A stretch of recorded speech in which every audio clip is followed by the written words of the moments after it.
Thank you, Mr. President. I'm so pleased to be able to join our colleague and leader on so many issues that affect women and families, Senator Mikulski.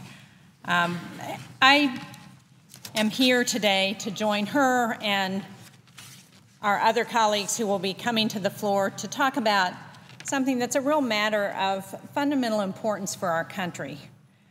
Workers should have equal access to every opportunity that will help them put food on the table, send their children to school, and save for retirement. Unfortunately, here we are in 2012, and still millions of American women lose nearly a quarter of their potential earnings to pay discrimination. Almost 50 years after the landmark Equal Pay Act banned wage discrimination based on gender, women in our country continue to be paid just over 3/4 of what their male counterparts receive for performing the exact same work. Every day that this wage gap exists is a further injustice to current workers, like my daughters, and to future members of the workforce, like my granddaughters and so many other granddaughters of members of this body. Pay discrimination doesn't just hurt employees. It endangers the families that depend on these women.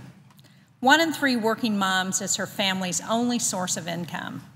With the money that mother loses to pay discrimination every year, she could be paying housing and utility costs in her home, or she could be feeding her family with money to spare.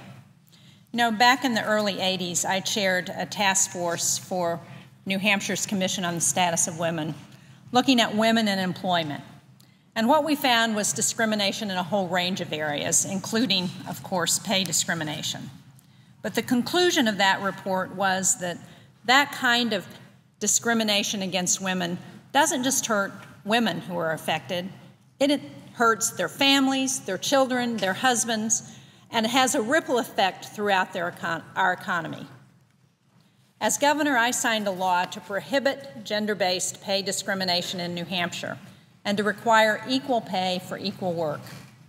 In the year before that law was signed, women in New Hampshire made 69% of their male colleagues' wages.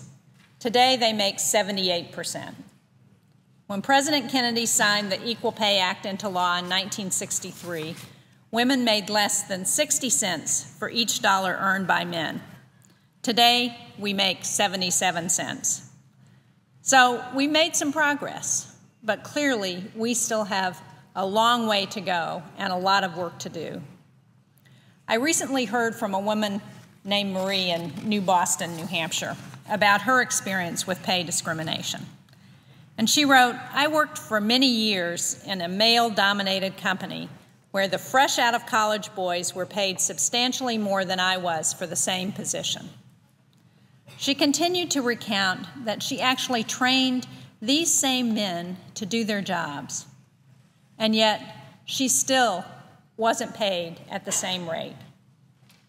Since the Equal Pay Act was enacted in 1963, the gender gap impacting wages has only narrowed by an average of 0.5 cent per year.